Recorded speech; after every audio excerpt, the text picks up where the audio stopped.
Merdeka!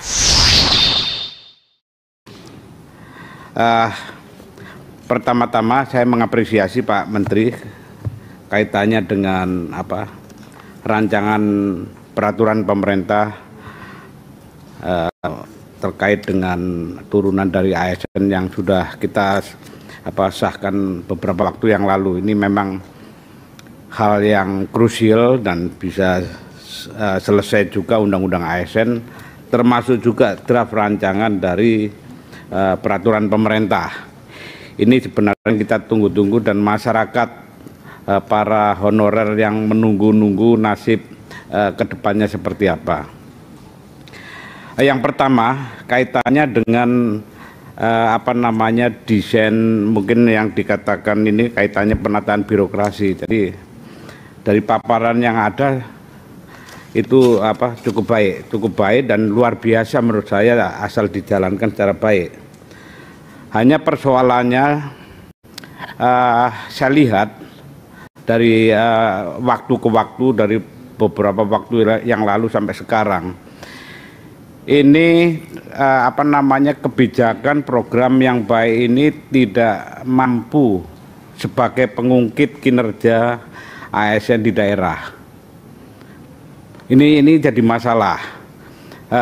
Saya takutnya dari desain yang bagus, konsep yang bagus ini tidak mampu juga menggerakkan seperti cita-cita dari Menpan RB kaitannya dengan birokrasi yang berkelas dunia. Karena apa? Ini saya lihat mungkin bisa kita pikirkan bersama. Ini konsep yang asalnya dari Pak Menteri dan jajarannya. Ini kan konsep yang saya pikir berada di ruang hampa politik. Istilahnya kalau dalam ilmu kebijakan itu kan model kebijakan kepakaran dari top down. Jadi top down ruang hampa politik. Di era reformasi demokrasi semacam ini ada muncul yang namanya otonomi daerah. Ini partisipasi publik, kondisi lapangan sudah berbeda. Kebijakan yang harus diambil kan harus sinkronisasi, sintesa dari bottom up. Nah ini kan yang menjadi masalah. Pak Menteri kan pernah jadi kepala daerah. Masalah-masalah di daerah harus kita kenali dulu untuk supaya bagaimana konsep birokrasi berkelas dunia ini bisa berjalan. Otonomi daerah, pilkada langsung, birokrasi yang demikian ini menjadi hambatan pelaksanaan konsep-konsep manajemen ASN, mau talenta dan sebagainya, itu yang sampai saat ini hanya masih sekedar tataran bunyi-bunyian. Nah ini perlu ada upaya bagaimana konsep ini bisa berjalan secara baik. Itu yang pertama. Yang kedua kaitannya dengan penyelesaian honorer. Penyelesaian masalah honorer ini juga menyimpan masalah dengan adanya yang desentralisasi, di mana Kemenpan RB maupun BKN, KSN yang tidak bisa menyentuh ke daerah. Ini harus melewati yang namanya Kementerian Dalam Negeri yang mempunyai jaringan ke kepala daerah. Padahal dia menguasai dari birokrasi ASN di daerah. Ini persoalan sendiri, ini yang harapannya perlu dicari upaya bagaimana menyelesaikan persoalan-persoalan yang tidak hampa politik. Ini justru penuh dengan persoalan politik. Contohnya, beberapa waktu yang lalu ini kan ada kaitannya dengan seleksi P3K yang 80% untuk P3K yang sudah mengabdi, 20% yang fresh graduate.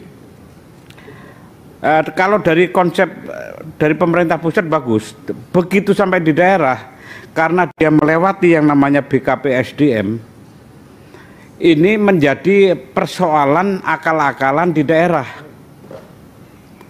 Pertama, kaitannya yang belum waktunya masalah masa kerjanya itu dimanipulasi. Ini banyak pengaduan, dimanipulasi seperti apa? Dituakan pengalamannya. Oh, itu sistematis dimulai dari SK kepala sekolah, tenaga pendidik, guru. Mulai dari SK kepala sekolah sampai itu masih keluarnya dari kepala sekolah. Tapi kalau mau dilacak dari rapotnya, daftar hadirnya pasti ketahuan. Tapi bisakah kita memverifikasi, umpamanya BKN bisa memverifikasi secara teknis semacam itu? Karena yang diambil dari tengahnya. Ini banyak laporan pengaduan ke saya. Ini manipulasi dari tingkat di daerah. BKP SDM yang memegang portal, dia tidak mau membuka, ada sanggahan nggak mau membuka. Kalau di tingkat kabupaten sulit sekali karena banyak permainan. Begitu sampai tingkat provinsi, BKP SDM, BKD provinsi masih bisa diajak ngobrol. Tingkat daerah, kabupaten kota ini jadi masalah. Ada yang honornya kayak apa ini dimanipulasi dengan surat persyaratan administrasi. Ini real terjadi. Nah, ini seperti apa? Bagaimana kita menghadapi semacam itu di kabupaten, kebetulan di kabupaten di dapil saya di Kabupaten Pringsewu sekarang jadi masalah sampai masih diambil pansus karena hal yang kayak gini. Ini kan banyak yang protes dan demo secara masif. Ini pansus minta sanggahan pun tidak dikasihkan. Masa sanggah tidak itu. Ada yang salah upload harusnya ijazah murni menjadi yang legalisir diupload salah. Belum yang materai yang elektronik. Mereka kan sudah sudah mengabdi cukup lama. Hal-hal yang sepele ini sebenarnya diselesaikan kalau keinginan kita menyelesaikan persoalan honorer ini dengan baik. Hal yang teknis administrasi begitu masa sanggah dihadapkan itu ya diselesaikan lah. Ini yang nggak terjadi. Nah, ini keterputusan Menpan RB BKN ini kaitannya dengan mengoreksi di daerah semacam ini. Ini kan wewenang kepala daerah kaitannya dengan Kementerian Dalam Negeri. Ini ada tuntutan yang tadi dikatakan pansus itu, bisakah yang nanti seleksi P3K yang akhir bulan November ini, karena ini dipansuskan minta diundur sampai Desember, awal Desember yang batas akhir untuk seleksi PNS. Permintaannya mereka begitu. Nah, berikutnya kaitannya dengan pembagian peran antara LAN, Lembaga Administrasi Negara, dengan kaitannya dengan BK, kalau di Kementerian Dalam Negeri kan BKP SDM, sama-sama lembaga training. Ini kan jangan sampai ini rebutan peserta, domainnya seperti apa. Ini kan diatur secara baik.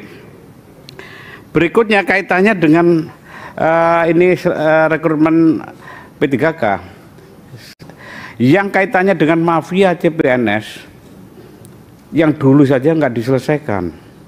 Banyak pejabat-pejabat waktu itu, kepala dinas baik di BKD dan di kepala daerah di BKD daerah itu juga nggak mendapat sanksi sampai sekarang. Saya tahu persis di dapil saya itu. Nah, ini kan menjadi masalah keberlanjutan lagi, keberulangan lagi, karena nggak ada sanksi. Begitu ada rekrutmen seleksi P3K, mereka bermain lagi. Di mana? Ya di BKD kalau di daerah, di BKP SDM di tingkat kabupaten. Karena apa? Nggak kapok. Ini berikutnya kaitannya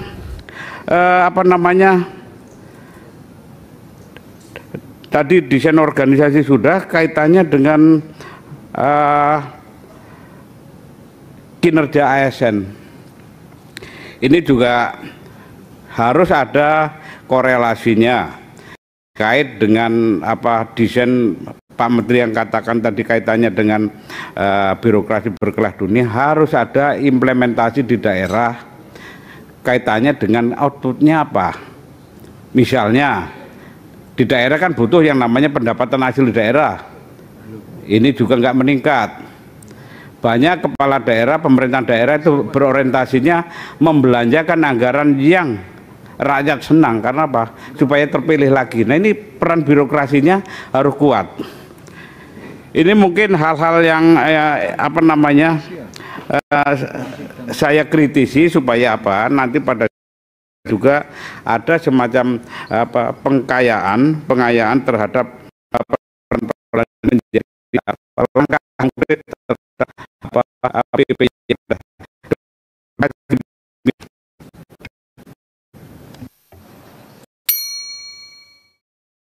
Nomor 1, Komisi 2 DPR RI mendukung Kementerian Pendayagunaan Aparatur Negara dan Reformasi Birokrasi melaksanakan 7 agenda transformasi dalam Undang-Undang Nomor 20 Tahun 2023 tentang aparatur sipil negara dalam rangka mewujudkan reformasi birokrasi yang profesional dan berkelas dunia. Setuju ya? 2. Komisi 2 DPR RI mendorong Kementerian PAN-RB segera menyelesaikan penyusunan peraturan pemerintah tentang manajemen ASN agar dapat memberikan kepastian hukum terhadap pelaksanaan Undang-Undang ASN. Ya, ini. 3. Mengingat banyaknya perubahan komponen manajemen ASN dalam Undang-Undang ASN, Komisi 2 DPR RI mendorong Kementerian PAN-RB meningkatkan koordinasi dengan Badan Pegawai Negara dan stakeholder lainnya guna memastikan 7 agenda transformasi yang diatur dalam PP memiliki sinkronisasi dengan Undang-Undang ASN dan tidak tumpang tindih dengan peraturan turunan lainnya. So, ya. Saran pimpinan. 4. Terhadap tenaga non-ASN baik yang terdata maupun yang belum terdata, Komisi 2 DPR mendorong Kementerian PAN-RB dan BKN meningkatkan koordinasi dengan Badan Pengawasan Keuangan dan Pembangunan (BPKP) untuk menyelesaikan verifikasi dan validasi data tenaga honorer agar pemerintah segera mendapatkan data yang valid dalam menyusun skenario penataan tenaga non-ASN. Ya, pimpinan itu ditambah aja yang data tenaga honorer dalam kurung, baik yang terdata maupun tidak, gitu aja. Gimana? Kurung, ditambah aja dalam kurung. Kurung buka, kurung tutup. Yang sudah terdata maupun yang belum terdata. Setuju ya? Setuju. Oke. Kita buat yang poin 5. Coba dibuat 5.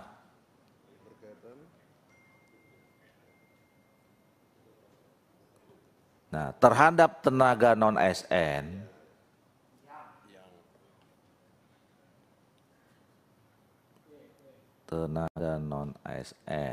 yang belum terdata, Komisi 2 DPR RI meminta Kementerian PAN-RB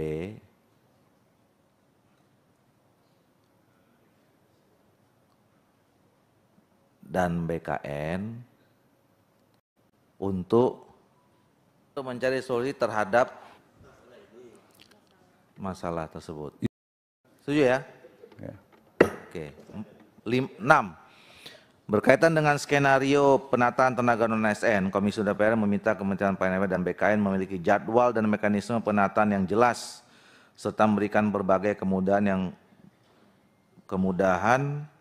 yang berpihak pada tenaga honorer baik dalam mekanisme penerimaan P3K penuh waktu maupun paruh waktu. Oke ya? Oke. 7. Komisi 2 DPR mendorong Kementerian PAN-RB melakukan penambahan alokasi formasi dan jenis formasi bagi tenaga non-ASN dalam penerimaan CPNS dan P3K pada tahun 2024 sebagai upaya mengangkat status tenaga honorer menjadi ASN. Memang ini rencana mau dibuat gini kan? Udah otomatis ya? Sebenarnya? Oke. Di drop.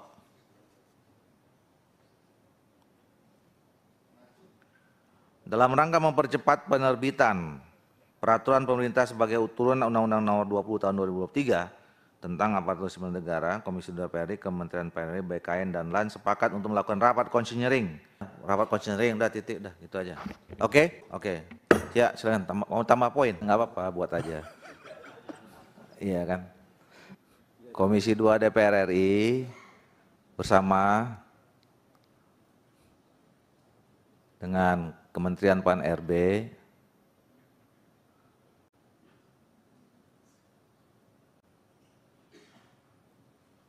mendorong agar netralitas ASN tetap terjaga di dalam pelaksanaan pemilu 2024.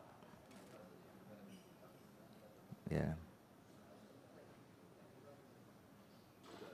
Itu pimpinan itu hanya mendorong saja pimpinan, kok nggak ada kepastian.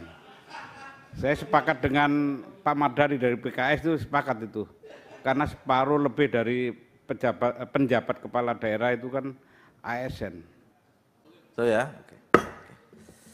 Baik Bapak Ibu sekalian, dengan kita sudah membacakan dan kemudian menyepakati 8 kesimpulan ini, maka rapat kerja kita pada hari ini bersama dengan Menteri Penyelenggaraan Aparatur Negara dan Reformasi Birokrasi serta Badan Pengelola Negara kita bisa akhiri. Saya kira dilihat dari rapat kita yang cukup panjang tadi dari jam 10 sampai jam 13 ini, jam 15, PR kita banyak sekali ya untuk menyelesaikan masalah soal manajemen ASN, khususnya penyelesaian masalah tenaga honorer. Sebelum saya tutup, saya ucapkan terima kasih kepada Saudara Menteri, PAN-RB dan seluruh jajaran.